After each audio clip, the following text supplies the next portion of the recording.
So hello students, अब आपके CUET के एग्जाम्स खत्म हो गए हैं। कई सारे बच्चे ऐसे होंगे जिनके अभी खत्म नहीं हुए होंगे, तो आपके भी हो जाएंगे। ठीक है। अब एग्जाम खत्म होने के बाद सबसे बड़ा जो डाउट होता है बच्चों के मन में वो ये होता है कि DU में एडमिशन कैसे होगा।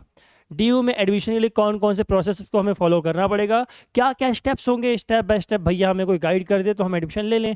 तो देखो, आज के वीडियो में आपके लिए रामबाण ले आया हूँ मैं। आपको DU में कैसे एडमिशन लेना है वो पूरा का पूरा प्रोसेस मैं आपको आज की वीडियो में समझाने वाला हूँ। आपको क्या करना है, वीडियो को लाइक कर देना है और वीडियो को शेयर करके कमेंट में जो भी डाउट्स हो अपने पूछ लेना है। ठीक है, चलो बिना टाइम पास किए वीडियो को शुरू करते हैं। पहले देखो, पहले आपको मैं बताने वाला हूँ स्टेप्स कि आपको DU में एडमिशन लेने के लिए बच्चों को कौन कौन से स्टेप्स को फॉलो करना पड़ता है। पहले तो देखो, आपको देना पड़ता है CUET का एग्जाम। पहले क्या होता था, पहले एडमिशन आपके होते थे मेरिट बेस्ड पे। नंबर आपके आगे क्लास 12th में, आपके जिसके अच्छे नंबर है उसका एडमिशन हो गया, जिसका अच्छे नंबर नहीं है उसका एडमिशन नहीं हुआ। बट अब आया आपका common university entrance test CUET exam.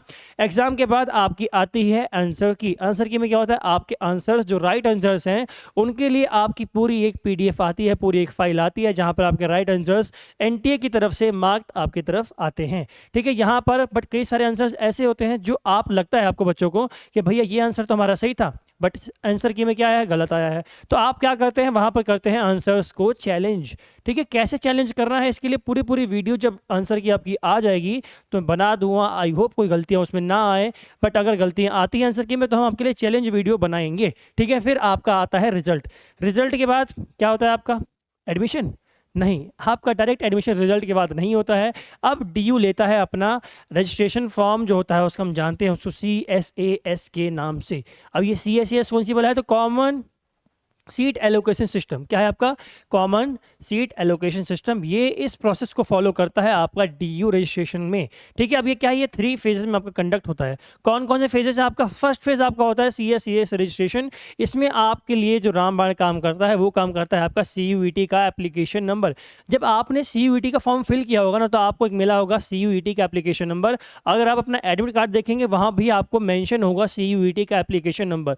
तो यहाँ पर आपको सबसे पहले एंटर करना पड़ेगा अपना CUET का application number. Application number enter करते ही आपके सामने आपकी सारी डिटेल्स विच वो अपने आप कर लेगा, आपको आपकी डिटेल्स शो हो जाएंगी। देन आपको करना पड़ेगा मैपिंग एंड प्रेफरेंस, यानी कि सेकंड स्टेप क्या होगा, सेकंड स्टेप होगा आपका मैपिंग का। मैपिंग क्या है आपका, मैपिंग का मतलब है, देखो आपने एक तो सब्जेक्ट पढ़े होंगे क्लास 12th में और एक आपने एग्जाम दिया CUET का। ठीक है, तो आपसे पहले ही CUET NT ने कह दिया था कि भाई आपको CUET में वही एग्जाम देने हैं जो आपने जिन पेपर्स को क्लास 12th में पढ़ा हो। ठीक है, अब वही एग्जाम को देने हैं। मान लो आपने क्लास 12th में पढ़ा था पॉलिटी, ठीक है, तो आपने CUET में कौन सा दिया, पॉलिटी का दिया। ठीक है, आपने पढ़ी थी हिस्ट्री या केमिस्ट्री तो आपने CUET में कौन सा दिया, आपने दिया केमिस्ट्री। ठीक है, यहाँ पर आप क्या मेंशन कर दोगे, केमिस्ट्री। ये आपको फॉर्म फिल करना पड़ेगा, उस टाइम पर ये आएगा। ठीक है, आपने दिया GT।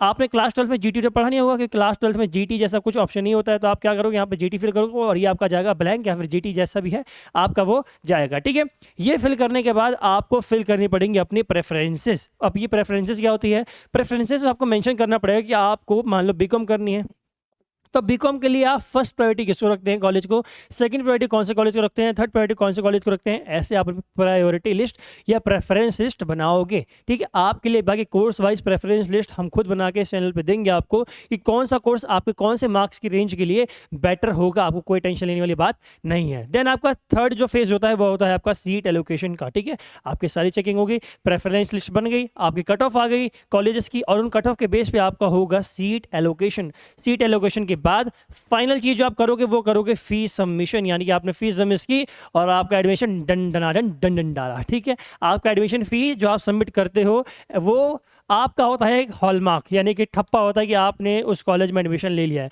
देन आप चेंज भी कर सकते हो कॉलेज, आपके पास ऑप्शन होता है। मान लो आपने एडमिशन लिया किसी नॉर्थ कैंपस के कॉलेज में, ठीक है, किसी नॉर्थ कैंपस के कॉलेज में, फिर आपको एक कट ऑफ नहीं आई, कट ऑफ में आपको साउथ कैंपस का एक ऐसा कॉलेज मिल गया जिसमें आपका एडमिशन चाहिए था क्योंकि वहाँ आपका जब दोस्त जा रहा है। ठीक है, तो आप नॉर्थ कैंपस से साउथ कैंपस शिफ्ट भी कर सकते हो, आपके पास स्विच का ऑप्शन भी आता है। ठीक है, आपको कुछ फीस जो होती है वो डिडक्ट होती है, बट ये याद रखना भाई। ठीक है, फिर आपको अब बात करता हूँ मैं ऐसे कौन से डॉक्यूमेंट्स हैं जो आपके लिए रिक्वायर्ड हैं DU में एडमिशन के लिए, जिन डॉक्यूमेंट्स को आपको अभी ही कैरी करके रखना है, तैयार करके रख लेना है। ठीक है, तो देखो सबसे पहले पासपोर्ट साइज की फोटो। अब ये पासपोर्ट साइज की फोटो अभी कैसी होनी चाहिए, एक तो रिसेंट की होनी चाहिए।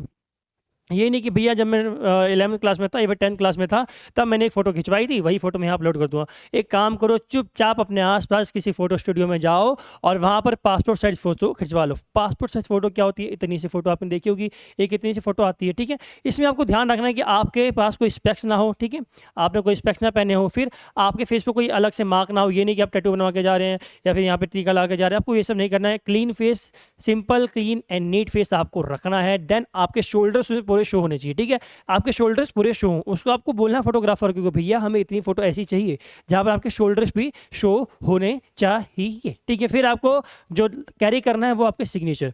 जब आपने CUET का एप्लीकेशन फॉर्म भरा होगा तब भी आपने अपने सिग्नेचर अपलोड किए होंगे, तो वही सिग्नेचर आपको अपलोड कर देने हैं। देन आपको अपना कास्ट सर्टिफिकेट भी कैरी करके रखना है। अब कास्ट सर्टिफिकेट भी आपको सेंट्रल लेवल का कैरी करना है, आपको याद रखना है भाई, एक होता है आपका सेंट्रल लेवल का और एक होता है आपका स्टेट लेवल का, ठीक है।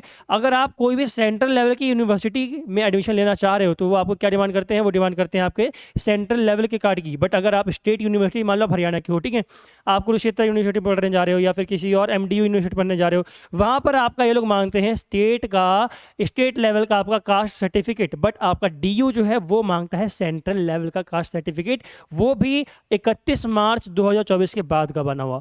यानी कि अभी भी बहुत टाइम है, 1 महीने का टाइम है। जिसने नहीं बनवाया है वो बनवा लो। अगर आपके पास 31 मार्च 2024 के बाद का कास्ट सर्टिफिकेट नहीं है तो आपका वो सर्टिफिकेट वैलिड नहीं होगा DU की निगाहों में, ठीक है। अगर DU में एडमिशन लेना है तो सर्टिफिकेट कब का होना चाहिए? 31 मार्च 2024 के बाद का। फिर आपको अपना जो, मान लो कि बच्चा PWD कैटेगरी का है, ठीक है, या फिर वो सर्विस मैन की फैमिली से बिलोंग करता है, तो ऐसे सर्टिफिकेट्स जो आपके होते हैं, डॉक्यूमेंट्स जो होते हैं, ये आपको कैरी करके पहले से ही रख लेने हैं। फिर हम बात करते हैं भाई एक्स्ट्रा आपका एक स्टेप जो है, क्या मैंने यहाँ पे लिखा है, प्रिपेयर PDFs ऑफ दिस। अब किस किस चीज़ की PDF आपको कैरी करनी है? देखो, कुछ डॉक्यूमेंट्स आपको अभी से बना लेने हैं, जैसे आपकी क्लास 10th की मार्कशीट हो गई, ठीक है, आपकी क्लास 12th की मार्कशीट हो गई, ठीक है, आपका हो गया कौन सा फॉर्म? एक और फॉर्म होता है आपका माइग्रेशन, ठीक है, माइग्रेशन का आपको, माइग्रेशन जो सर्टिफिकेट होता है इसकी आपको PDF बना के रख लेनी है, ठीक है। फिर आपका जो रिजल्ट आएगा, रिजल्ट की भी आपको PDF बना के रख लेनी है, पहले से ही इसे अपलोड करके PDF बना के अपने पास डॉक्यूमेंटेड फॉर्म में सेव करके रख लो। सेव कैसे करना है? एक काम करना, इन सारी PDFs को या डॉक्यूमेंट्स को अपलोड कर देना अपने ईमेल ID पर और वहाँ पर फेवरेट के सेक्शन में अपलोड कर देना। क्यों? ताकि जब आपको इसकी नीड पड़े, जब इसकी ज़रूरत पड़े तो आपको ढूंढना ना पड़े कहीं और, आप तुरंत फेवरेट के सेक्शन में जाओ, वहाँ से उठाओ और इसको अपलोड कर दो, ठीक है। तो आई होप आपको जितनी डिटेल्स हैं वो आपको समझ में आ गई होंगी। फिर भी स्टिल आपका कोई डाउट है तो अब क्या करना है? आपको कमेंट बॉक्स में अपने डाउट को कमेंट कर देना है, मैं उसका रिप्लाई दे दूंगा, ठीक है। आज की वीडियो में इतना ही। जय हिंद, जय भारत।